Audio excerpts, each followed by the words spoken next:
whakaifo le lao le so.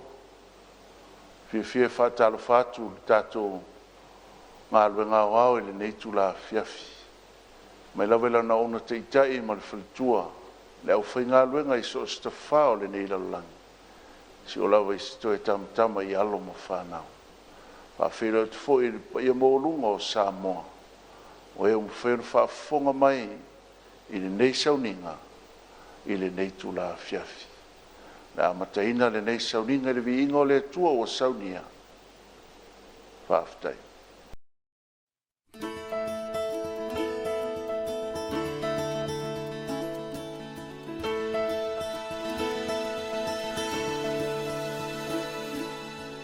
Everyone knows there is pain in this life. We've all seen our share of tears. But I choose to live on the positive side, and I won't be held hostage by fear. I'm a prisoner of hope, bound by my faith, chained to your love, locked up in grace. I'm free to leave, but I'll never go. I'm wonderfully, willingly, freely a prisoner of hope. Some people doubt what they don't understand, but I know what's true in my heart. Now I can control what's out of my hands, but I can lay back in your arms. I'm a prisoner of hope, bound by my faith, chained to your love, locked up in grace. I'm free to leave, but I'll never go. I'm wonderfully, willingly, freely a prisoner of hope.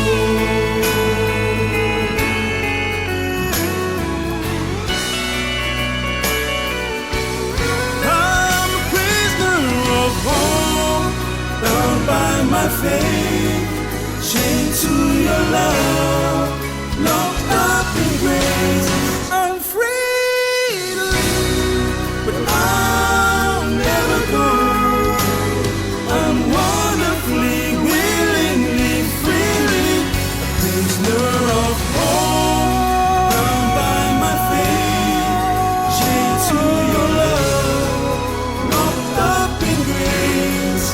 I'm free to live, but I'll never go. I'm wonderfully, willingly, freely a prisoner of hope, prisoner of hope, prisoner of hope.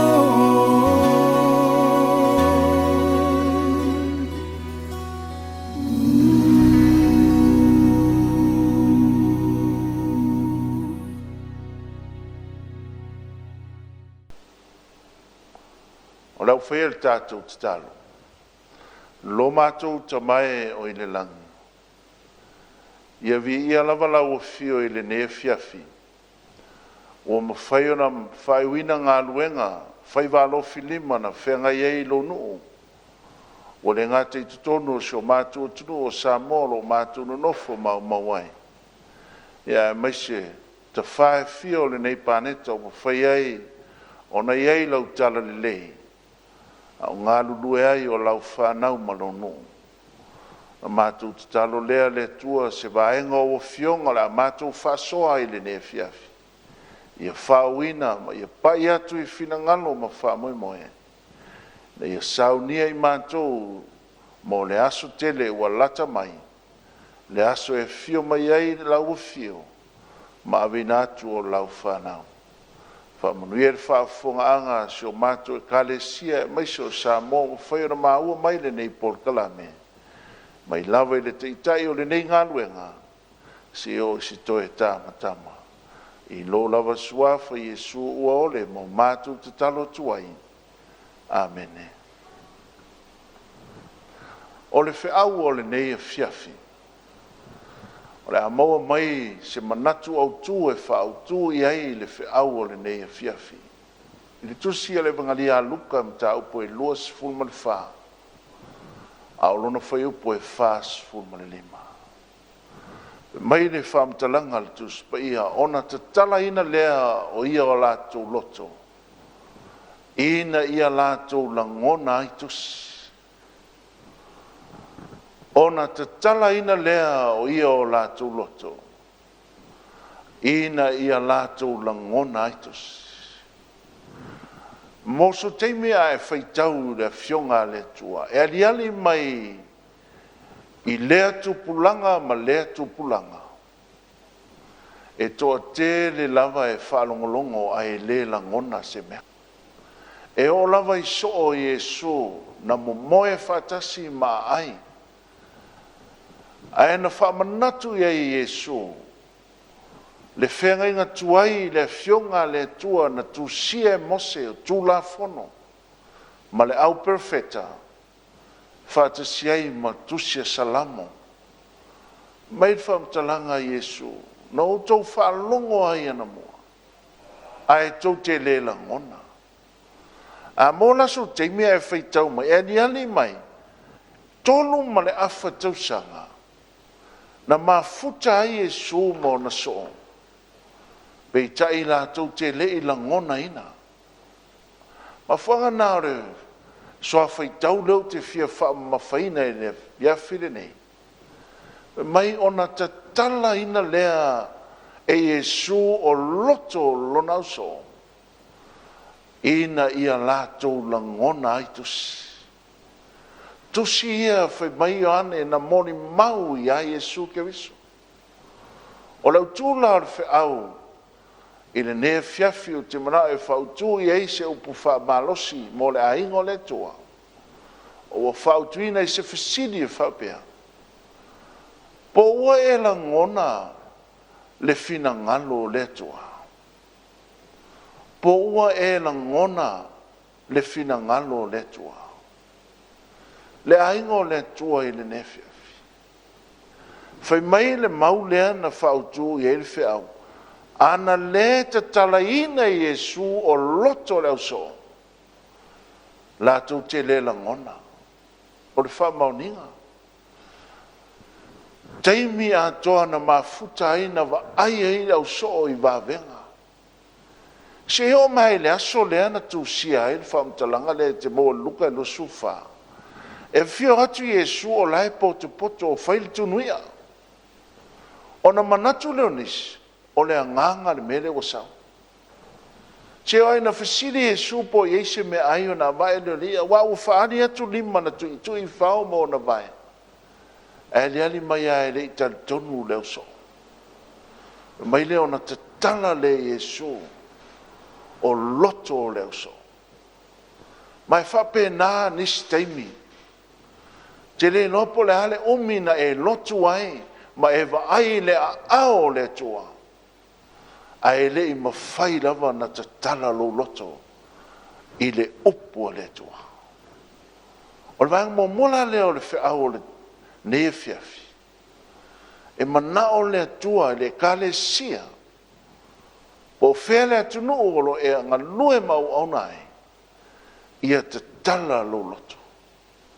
Si sira foi le mo moko nito e lua foi po sfurfa e fa ngata foi po sfum leono. Ai le ta lia el tangata fa le tino o mea le nganga o le tua. Awa o mea valea ia te ia. Na te le mawhai foi o nei loa. Wa e fa masino ina fa le nganga. A o le tangata fa le nganga. E whamasino e ia i mea uma. A e le whamasino ina o ia e se tasi. I se tasi. A wapo o ai ua nei loa le fina ngalo lele. Na te hao o ina atu o ia. A ua tātou maua le fina ngalo o ke viso. O i neu tau whaila aposto. E whamatala ai le kale sie ko nito. mea whalenganga po mea mai le ngango le tua o no fina ngalo le tua. E le ta lia e ta ngata whale tino. O lona winga, e le o se mea valea e ta ngata whale tino, po le ta ngata e pupulo na loto i mea le tino, o mea whalenganga, o mea o le malo le tua. Whai mai leo le vahenga lona lua, whai pule suma le lima, e whaamasino ina e le tangata lea whalenganga, mea uma o lona winga, e mawhai e le tangata whalenganga. O na ia, whesiringia mea uma e tūlai mai le soifuanga, ma wa ai, ai le mawhai na ia whaamasino atu setas. Lona winga ni ali mai e loa whetu nai, mea le leima mea leanga. A o le whaamasino ina o le tasi, e leo se mea nā le tangata whalenga, o le mea le nā le tua. Al vahenga muri la ese lon taua, wa fisiri e la apostolo ya koe nito, po ai ea, wana i loa le fina ngalo le li ina te awa o mai. Mai leo le tali la apostolo, ua tātou maua le fina ngalo ke visu. Whaafitai le tua, le kale sia, wa tātou sapi ma ai lona fina ngalo. Sa tō whasolo mai lea tupulanga ma lea tupulanga. Ai na ngalue ai lea nganga o le tua. Ina ia e malamalama ma o malamalama. Tai ato ne le whasfulu tau sanga. A o saul ngā luenga le tua i lona wala au whapitoa i le tūlai sifulu matasi. Sa o hao mai ei lana o auna, ma whasoa mai ei le au whai ngā luenga i le o fionga le tua, ma le fina ngalo le tua. Toru la mea tāua i o te mana e, whasoa i le, a fiafi nei mai le soa whai tau len whai tau ina, o le mea momoa, e le talia e le tangata whale tino mea le nganga o le tua. O lono winga a whai o e lotu, po e whafonga mai lo leo, ai te fia i mea whaletino, o se mea valea ia oe, o mea mai lea nganga o le atua. O lona lua, e le whaamasino ina e le tangata whale nganga, isi o na uso a tangata. E su e mea uma ma whaamasino i mea uma, e tūlai mai e loa ai me le leima me le anga, ai na te le whaamasino isi. O le mea tāua muri o te fia whaasoa ia te ohe. Tangata ua te tala lona loto. Ua maua le fina ngalo o ke visu. Ona tātou wa aile le nei e fiafi. E ese lona tāua o le fina ngalo le tua. Peitai, po le a le tāua o le fina ngalo le tua. Ai a e le langona ina e mafua. Ona i te fia ai mea whaletino. Le aingo le atua ua le aise teimi. Ua oma le teimi a le atua. Whai mai le upo le apostolo le kalesia i te Salonia. Mo mua te Salonia lima lon whai mo mua ma le lua. A o aso ma tausanga. E lea o ngā ia te utou le au soe. Ona utusi atuai ia te utou. A wawa o tau i loa le lei lava. O le aso le li e peo nga oi le po. E wha peo na o mai ai. A wā pe a lato whai ane. O tau tala le fionga le tua. Mai tu spero Britannia part of the time and assistance. Tau tala i teimi. Tu lai mai. Mai pono te le tau tusi ati a te utou mea na wau tau i loa. Le kale sia wa e sila fia ma uloa. E ala le ngā luenga le ngā paia na whao ngā ina ia na mea whai ngā luenga. Mai no la apostolo te Salonia o te le tau tusi atu i aso ma tau sanga. Teimi o tūlai mai. Wa e sila fia ma uloa. Ao ina te tala lo loto. E te iloa le teimi o tātou wola ma soi fuai. Pe mai o le aso le li. E peo nga hoi i le po e le iloa e setas. Le aingo le atua o fea lava o e maua mai ei le wheau. Tātou wa ai le vevesi o lalolangi. Tātou wa ai mea o tūlai mai le taimi. Tātou whaaftai le le tua. Sa ia whailoa mai i lana fionga po lona whina ngano. Ina ia mawhai o na saunia whaatasi tātou. Vevesi le lalolangi. Tawau ina o mai le wheme meai. O atu nu te tele ta mau ainga e ata ma mai tangata. Ai wha solo ai lunga le numera o e a fia le wha mai o lo iei nei lalang. A toa ai mai e mali leo. Le ainga o le atua i le nei fiafi. E le ai a sesi tātou te sulu iei po le presidente o Amerika, pa le mia o New Zealand, po Australia, po Samoa. A o ina te tala lo loto. Na e whawhitai ne le tua, wa tātou wola mautou soifua, i taimi whai o soifua. Wa whi mai e sua e tu lai mai o wha mai maongi. I lea mea ma lea mea, ao ina i loa ia mea, ea i lunga o to ulu wai whai to toa lele. O le whawelawe lao le tangata, e tele tangata, e alu i le lotu, a e na tele i la ngona le upua le tua. E le ali mai o lea tupulanga ma lea tupulanga. E o ale taimi o Yesu. E maua e lava. Si sire foi upo Yesu ma te Yesu lima foi upo e banu. Ua whalata lata mai a tea ule nei nuu i o lātou ngutu. Ma vivi mai a tea i o lātou lau ngutu. A o lātou loto ua tau ma mao i a tea. O loto e fia i meo le tino. O loto e le ma whaina te tala. A e fio i Yesu ke visu. Le kalesia, o le ale umina e lotu ai. A o lo loto o lo mamao a malele. Mana o le atua i le fiafi nei e te tala lo loto. Whaio e nau i meo leo langari nei. Tā lofa. Lea na mori maura fionga le atua fe mai paulo ia koe nito. A whaia ngata i leo langari nei mea tātou te wha moe moea ia ke visu. Ua sili lo tātou mālaia i tangata uma. Na umai le atua. Au nganga ifo le la o le so. Tātou sauni atu e whaafeloa i lo na aso pa ia. Leango le aso na wheta lai ei le atua i lona no. E skelu e luas fulu whai upo e luas fulu. I outou whaapa ia ina fo i au sapati. E whai fo ia ma whai longa ia te au mautou. Ia i loa ai autou, o hau lava o Yehova lo autou atua. Sa mo e tangata wa leva na lotu. Le ka le sia sufitu sa motu to tasi. O le mele wa unique ai oe le lalang. Sa mo nei o lo matu no nofo mau ai. Wa tutusa uma tangata uma. Se i vanga na ai le ka le sia le tua.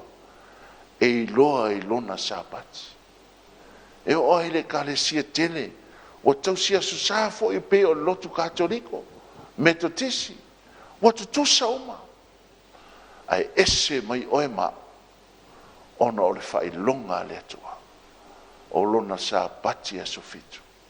O le whai lawe lau tātou, e mapo sabati nisi taimi, a lae lava e solid sabati o le atua. Lai ai afa di sapati. E ina tau e whainga luenga i tingana o mani sapati a lai whainga luenga. Le kare sia wa le teimi a le tua. O le teimi nei e te tala ilo lato ma sa saa atu i le tua ina ia ma whaina wha manuia le tua. Ma whaina e langona o le atua le tau te au auna iai. O le atua o manuia o le atua o le soifua ma le ola, lea tātou te sapi ai nei. Sisira fo i tātou, e manao sa tani e wha popole e oe i mea le tino, o mea ai, o tupe, te mau ainga ma le oha le o langa nei.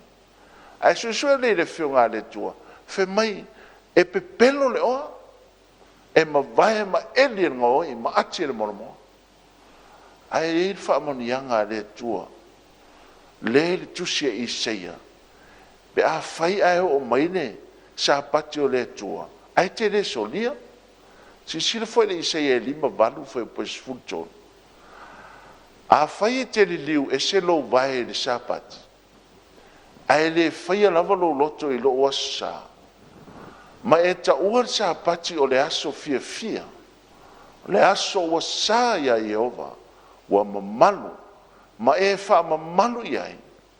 O lo e le fai ai au lava amio. O lo le maua ai lo lava fia fia. Ma e le tau tala ai i au lava upa fuito. Fai mai le upo le tua. Israelu a fai. A fai. A fai e ane tua. A fai a e li liu ese. Lona winga e te le to so lian sa pati o Yehova. Ai ole a e wha manu iai. Fai mai le wha manianga le a le tua. O ka se wha manianga i nā tele. Ai tanga i e whai upo e sfufa, whaufonga. Ona e fia lava lea ia Yehova. O te whate tia ne foia te oe lungo mea mau lungo le larulang. O te whawhanga foia te oe le tofio ia kopolo ta maa. A wā ua wheta lai mai ai whafonga yo. Na ona o mātou e wheta lai mai ai yo. Whamanianga mua whai mai e te fia ia Yehova. Le kale sia. Po a nei mea wa tu lai mai. A whai e te mana malama i le tua le te au au nei ai. E te fia ai. Pe loka o e le fale wa le ai se tapua inga i whai. E le ai se mea e te alu ese ai ma le tua. E le ai se mea e te whanoa noa ai i le tua. E te fia lava ia Yehova. O mea o mai ma whaina whai, e whai. O lau te talo, o lo ana pongi, o mea e te whaia mo le tua, e ma whaina whai. O lau au nanga e masani ai, e le ma whaina suia. Ai sea, le anga i te mahala malama i ai au. A o le whaamonianga lona lua, o le tangata na te le solia sa pati o le tua. Whai mai e whaati e ti e Yehova i mea mauru lungo lala. Whaati e ti e mea mauru. A hoi na e ustai sa pati o le tua. Pe te alu sea o ngā whawhai au pe le ai. E whai ngoa oi lo a ingo oi o le whai au. Ai sea, o le whai au. E whaahao i ai mea Samoa. E nau a inga Samoa. Ia o se lato tangata. E a vea mwhai au, ai sea, o le ao wharupenga o Samoa. O le suiva ai o le tua. Ai ao nei na ustai le tua. E ti ngai le o e whai au. Ai whai ngoa o e whai au. Ono o lo ustai sa pati o le tua. Ai sea, o se mea maua lunga i tangata Samoa. Le a vea ma au na le tua. Ar whamunianga lona tolu e se lona tau. Whai mai, o te whawhanga fo ia te oe i le tofio i ako. O le tofi lea na maua i akopo, mai lo na uso e sau, le tofio le pule, the authority, o le ulu matua e pule i meo le ainga pe a uma matua, ai na whaatau e sau.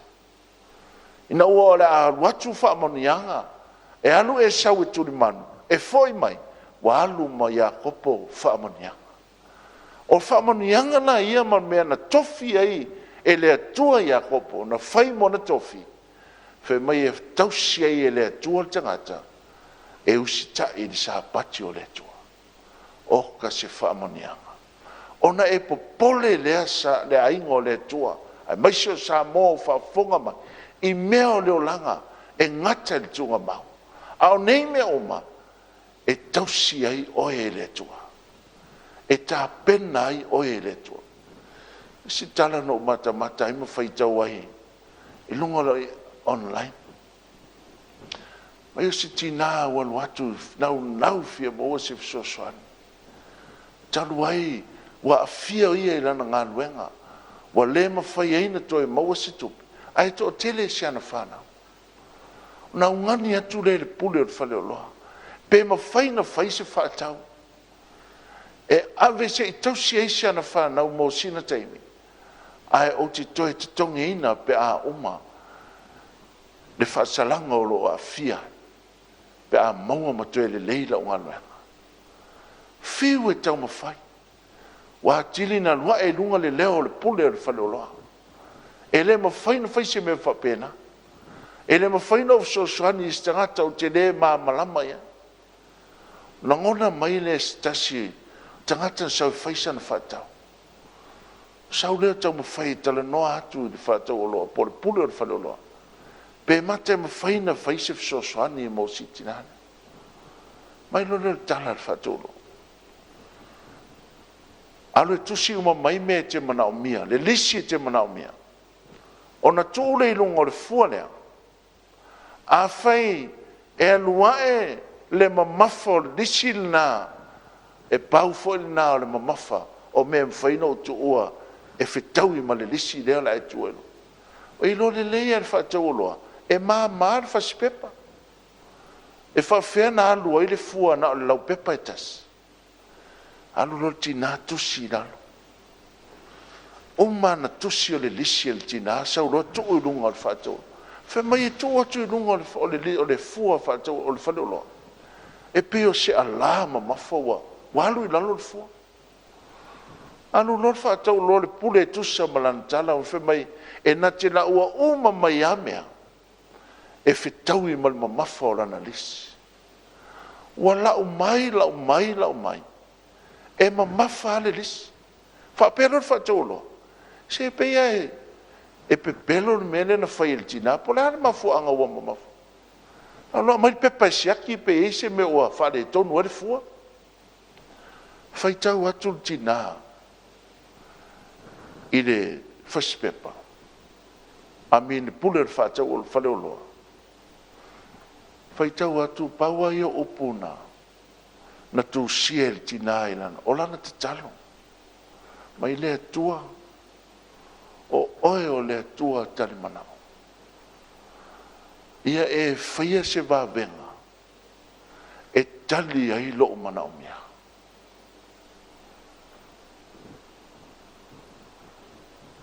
O te il whaatawolo. Whai tau atu le nei te talo. Ma le momomo lo na loto. Le ainga o le atua. A ta tala lo loto, ma e malama lama i le fina ngalo le atua. O le atua e tali o tato mana. O le hafo i le poto o tangata. Le ale tamau ainga ma le malosi i tangata. E le mawhai e mea nana tali lo tato mana. Se i vanga nā le atua. Mafu anga nā. E mana o ai le fe au i le fiafile. Ia te tala i Yesu o tātou lotu. Wa uma le teimi le kalesia. Whafonga le upo le apostolo le feso e tolu fai upo e sfuma le fitu. Ia nofo mau ke wiso i o tau loto i le whatua toa. Ina ia maua a auto. Ma whawae ina i le alofa. Le kale sia ma le aingo le tua wo whai ona maua mai le nei por kalame le nefia fi por le nei sauninga. E manao le tua ia nofo mau ke riso i lo loto. Nofo mau e ala i le whaatua tua. Ina ia maua awane ia vea me tu lai mai ma whaafita auli wa afia ai si o tātou ngā luenga. Lea ua alo unga ta sia ai le lalolangi antoa. Ma me malue lue ai lo whaatua tua. Ao ina nofo mau ke riso i o tātou loto. Ina ua ta tala lo loto i leto. E le ai ase me te popole ai. E le malue lue lo whaatua tua. Aisea, pe mai le upo le apostolo. Roma e 5 fe upu mua. O le nei, o tau ami o tonuina i tātou le whaatua tua. O lea o tātou le leia i maletua. O na o lo tātou li o Yesu Keriso. Le aingo le tua. Whātua tua lea te maua ai. Whātua tua lea na o mai e tātou lata tai fast furu tau sanga. Sa ko leni mai e tātou whātua tua e ala i lau au nanga e tusa ma lea fionga lea tua. Whai mei lor vang mulu maunen tātou whaitau. E le ngata e maua ai whaavai lea lofa. Le aingo lea tua. Mai paulo ya Korinito e tolu mea e tu mau whātua tua wha moi moi a o le sirio na mea o le lofa lea. Le lofa e whaavai ai mea uma. Pe loka o i le whale o loa lofa ia Yesu e te mana tua ai lona sapati. O loa lofa ia Yesu e te le solia ai ana polo ai. Le ana ungani mai Yesu ia ne su fasu ni a faitau te alo lofa mai. Tau si mai o polo ai. Le lofa i si. Le lofa le na lofa mai ei le tua. Au mai lo na alo. Si sila le luoko ni to e lima fai upo e lua su matasi. Awa o ia na le iloa le angsala. Na faya le e ia ma angsala. O le sui o i tatou. Ina ia avea i tatou. Mami o tonu a le atua i ateia. Oka se alofa i natele. E le aise angsala Yesu. Aina avea o ia masui o oe ma. Ina ia tau ami o tonu ina i tatou. I le atua. Ona o ia. Se vai le alofa i natele. I seia e lima tonu fai upo e lima. A ua manua o ia. Ona o ata tau soli tu lafon. Ua momo o ia. Ona o ata tau a mio leanga. O lea o inga e file mu ai tatou sai o na lunga lea. O na whaalava lava fo. Ua malolo ai tatou. Le ka le sia. E leo se faife au. E leo se apostolo. A o le alo e toa tasi o le toa. Le ona lona sapat. Na manua mo oe ma. Lona alofa le na. Le alofa le na o le toa. Mana o satani e whapopole lo loto i mea o le o langa. Ngalo ia oe le alofa o le toa. Le alofa le fe mai tu spa ia Ioane tolu fe po sfulu ono. A wao fa pe lava o na alofa mai o le tua i le langa. Wa ia o mai no na tani e totas. Ina ia le fano se tasi e fatu tua ia te ia. A ia maua e ia le ola e fava. Se alofa i nate. A wina mai no na alo e totas. Ina ia maliu i Kalevario. Le aingo le tua nefio. Ta ue lo loto, stala no, fai tau ai. O se tina, na sau i fafui lo na fale. Au te i sau ro o nofa tutu e ina matu tua. To tolu to ina i lumo lo na mua fale. Sau lo lel tina. Fai atu ia te ilato. E eise mea mana o mia eise sosoan. Tato wo i fale e faisa o tō mea tau ai. O ve vela le la. Sa vali loto ina nei muli atu tina. Ai te uo atu faita to ofisini le tasi o to ina. O iei le fale le tamao le aina. Ai fe mai tala tina.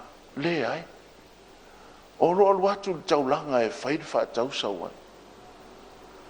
Whai mai lo lea ma le tala le to ina le. Talo. Ma lie lo lotu. O mātou nei. E le ma whaina uru fale se fale. A e le o iei le udo le ainga. Whiu tina e tau anau. Whiu e tau ma whai e hoi te tono. Pau a leo le tala. E le ma whai. Halu no tina u whaano nono noto whaia na tiute. Sau ta mara aina, sau du fale. E ona tue ruatu o la lava nofo I fafona I toina. La tu la tina.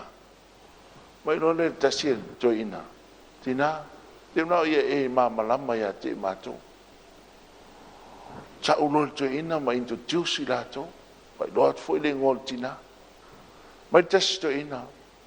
O aule nei o le tamau ainga le oa. O lo uso lea. O ia lea o whaamanianga. Au lesi uso lea o ia o alofa. Tū tina wa ai atu to ina. Tawa nau pe lau te o. Whea tu lorel tala tina a tama to ina ne. Tina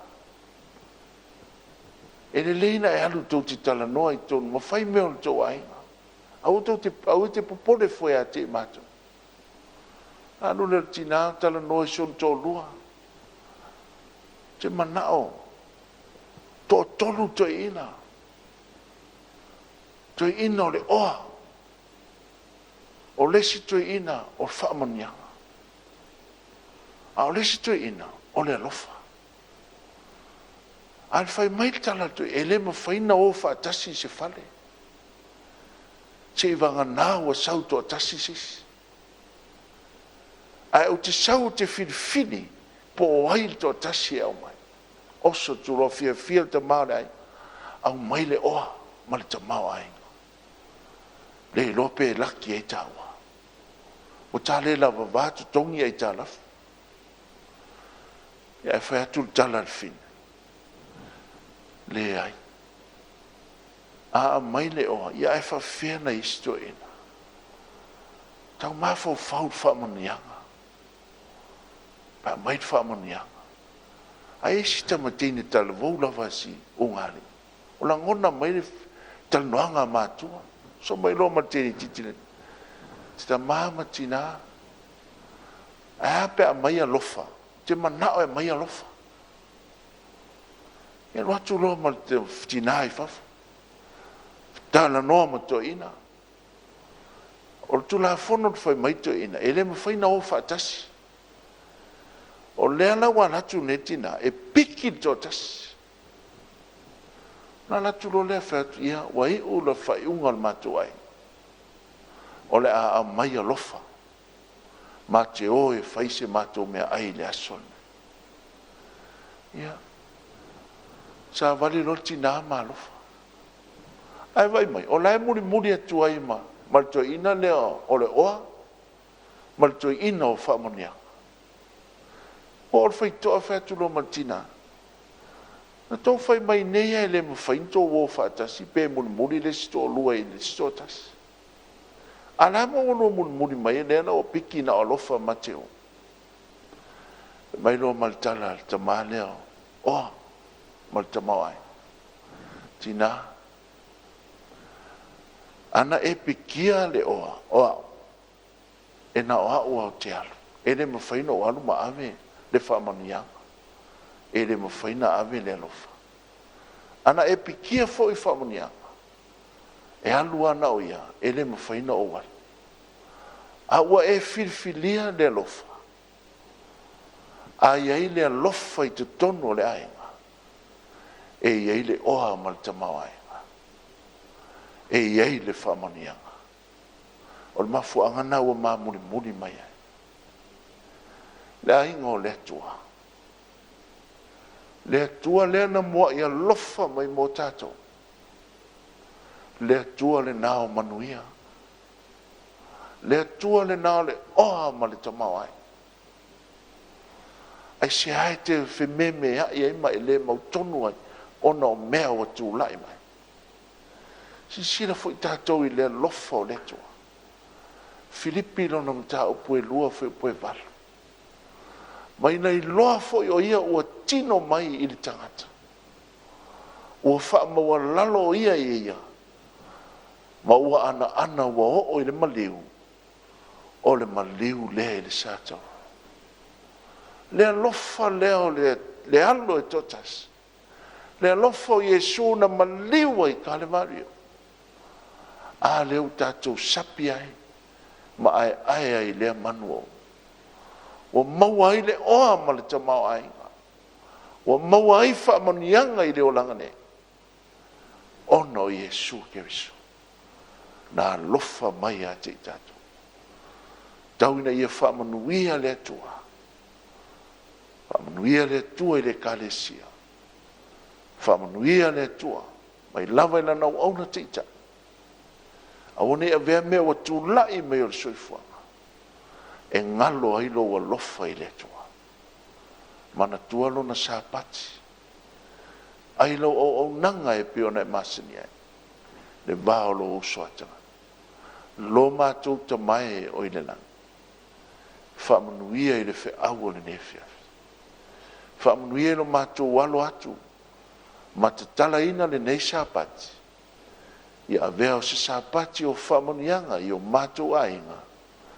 e ui rawa ina o tau fia ma wale ma whaina whaataunuina o sauninga e masini ai ai le ma whaina mātou o ese ai ma le pa ia ma le mamanu pe ao ina o mai o na itula mātou te mana tua ai lau fio whamanuia lau kāle sia i lau lang au ona te ita i a pasa wini ma le whaktua whamanuia i a sa mo o whaina whaafonga mai le nea fiafi ta mātina o so ma tua whafine whamanuia i mātou o mai le neipo o na o Yesu.